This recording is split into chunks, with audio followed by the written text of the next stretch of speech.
Every time Rockstar pushes a new update, there's always a new way to earn gold. With the latest activities that came with the Blood Money update, the way that I'm now grinding gold has changed. This time around I'm putting more time into playing, but it's a lot more entertaining and I'm able to make a lot more.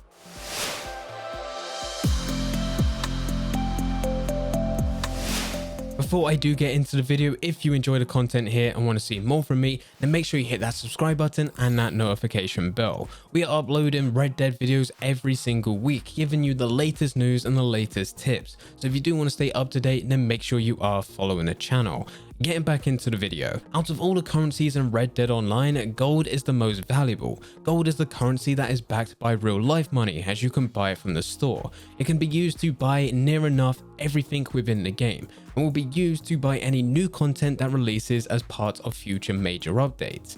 So having gold is important. You don't need to have a ridiculous amount, but if you have around 100 gold bars sitting in your account, you're in a very good position to buy into any future updates. If you haven't got 100 gold bars, this is what I recommend doing. So every single day when I start playing Red Dead Online, I always do the same thing. And this thing has been something that I've been doing for the last year. I'll get into a free roam session, go all the way over to the closest bounty board, and I'll select a bounty hunter mission. This gives you money, gold, and XP. These missions are linked to a timer, and the longer it takes you to complete this mission, the more money, gold, and XP you'll get at the end. Most people when first logging on will check their daily challenges, and this is also what we're going to be doing. But we're going to be trying to complete these daily challenges whilst going through the bounty hunter missions. It does mean that there's slightly more work for you to do, but it's also very efficient. You'll be able to get gold from the bounty mission itself whilst also completing various activities for your daily challenges. And some of these are very easy. It's very easy for you to manage the bounty hunter mission, bringing in one bounty at a time, get gold from that, complete bounty hunter daily challenges, and complete collector daily challenges. So what I like to do is select a single tier 3 bounty. The reason I only select one is because it is easy to manage. I head to the location it tells me to go to, complete the task, and find the bounty. I'll lasso them, hog tie them, and I'll also try to knock them out just so they don't try to escape and break free from the lasso. I will then stow that bounty on the back of my horse. Whatever time I have remaining throughout the bounty hunter mission, I will now use it to complete the 7 general challenges and the 9 role challenges. Now unfortunately, you won't be able to complete every single challenge whilst going through the bounty hunter mission. Some require you to go and do other activities within other roles. Some might even require you to go through showdown series. But any daily challenges that don't require you to go to set locations can be very easily finished. Anything such as collecting tarot cards, collecting family heirlooms, collecting wildflowers, pretty much collecting any type of set that you can do within the game, as long as it's part of a daily challenge, you should be able to do it whilst going through bounty hunter missions. There's also other activities that you can do, such as smoking or chewing tobacco, which fits within the general challenges. You could sedate animals, which fits within the naturalist. As long as these are daily challenges on the day, you can very easily finish them when going through missions. Other challenges such as changing your moonshine decor, doing a moonshine delivery, selling moonshine and getting $200, going over to your camp to donate animals. None of this can be done within missions because you don't have access to them whilst going through different missions, so these can just be finished after. Now this is the way that I used to grind gold, and to a certain degree I still do it. It's just a very efficient and easy way to manage things, because whilst you're getting gold through going through the bounty hunter mission, you're also stacking gold from your daily challenges. And the gold payout that you get from your daily challenges varies on the streak that you've managed to build up. You'll be starting with 10 gold nuggets going all the way to 25 gold nuggets dependent on your daily challenge streak. Normally I do this until I have the max amount of challenges completed for the day, or I finish all the easy ones. What I mean by this is, personally, I don't enjoy doing PvP, so if there's anything to do with killing players in free roam events or showdown series, I really can't be bothered. Even if it means that I miss out on getting the extra gold bonus for completing all general challenges and I only need to do one thing, I'm probably not going to be doing it. But once I'm happy with the gold that I've managed to get from the bounty hunter missions and also the daily challenges, this is where we move on to the next thing, and this is now the new activity that's been added with the Blood Money update. This is the Call to Arms survival mode. This is the newest game mode added to Red Dead Online. It's a survival mode where you need to fight off waves of enemy, with each wave being tougher than the last, bringing more enemies, different types of enemies, and enemies dealing more damage.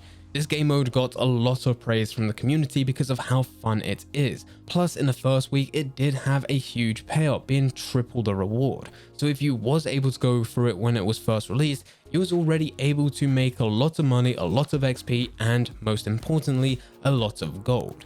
But even now, where we don't have the triple payout, it still pays out relatively well for the gold that you get out of it. If you haven't already, the first thing you need to do is go over to the post office or your camp lockbox, collect the letter which says call to arms.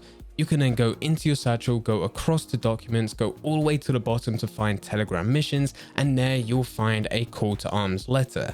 As soon as you open this, you'll be able to select 5 different locations. If you're part of a posse, it really doesn't matter what location you select. All the players involved should be able to set up within the first 5 minutes, find a good location to hold down, and just take your time when going through all 10 rounds.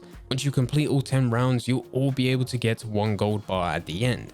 If you're playing by yourself, I highly recommend Blackwater.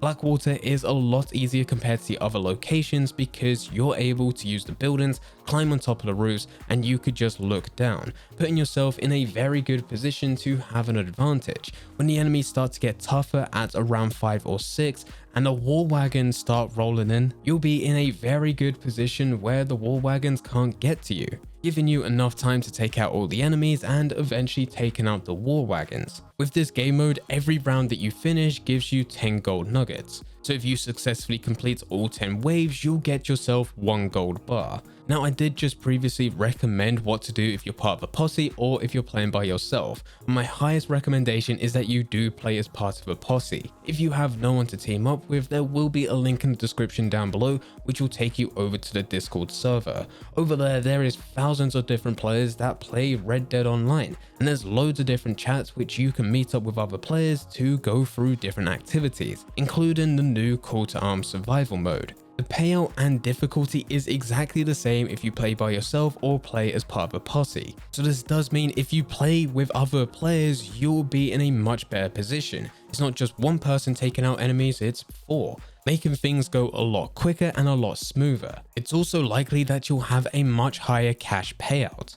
Now for this video, we're not putting emphasis on money, but if you were to keep allies alive, and the longer you keep them alive, the higher the money reward you'll get at the end. If you play by yourself, there is no physical way that you can keep all your allies alive going through from round 1 all the way to round 10. Most of the time, all 10 of them have died off by 4 or 5.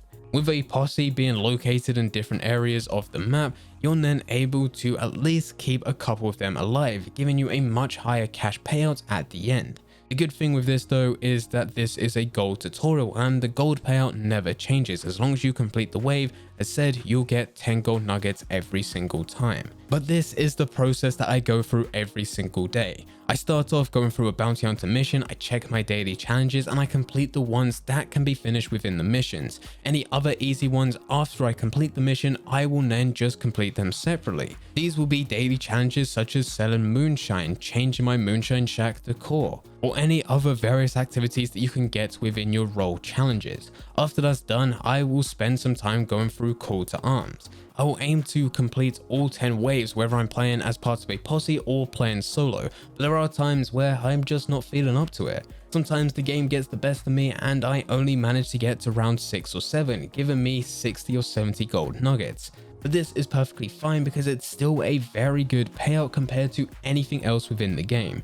In total, this will take me 1 hour, maybe 1 hour 30 minutes, depending on the daily challenges, the missions that I get, and the call to arms, whether or not I'm playing as part of a posse or solo.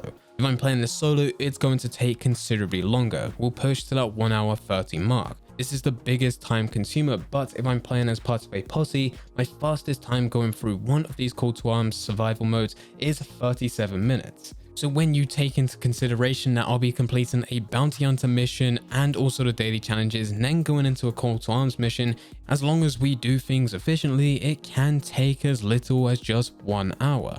1 hour to get a decent amount of gold. Anyway guys, this is the way that I'll be grinding gold between now all the way to the next major update where this gold method will probably change. If you do have any questions, then please feel free to leave them in the comment section down below. Anyway guys, I hope you guys did enjoy. If you did enjoy, don't forget to leave a like and subscribe. But for now, I'm going. So see ya.